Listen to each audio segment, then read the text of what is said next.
ஹalleluya ஸ்தோத்திரம். இன்றைய தினத்தில் நம்ம ஜெபத்தை குறித்து பார்த்தோம்.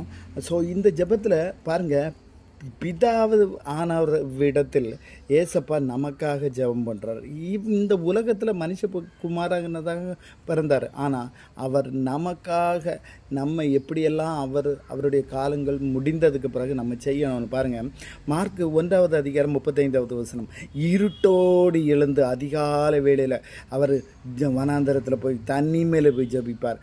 அடுத்தது பார்த்திங்கன்னா சாயங்காலம் மத்தேயு 14:23 ஜெபம் இரவு முழுவதும் ஜபிக்கிறது. ஹalleluya ஹalleluya. இப்படிப்பட்ட ஜெபங்கள் நம்ம சின்ன வயசுலேயே நம்ம கிறிஸ்தவ கோயிலுக்கு போயிடும், பக்தியாக இருக்கிறோம். பாருங்கள் எப்படி இருக்கிறோம். ஹalleluya இல்லைங்க.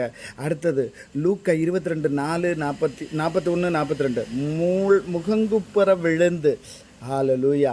நம்ம கிறிஸ்தவ ஜீவிதத்தில் ஜெபம்னா என்ன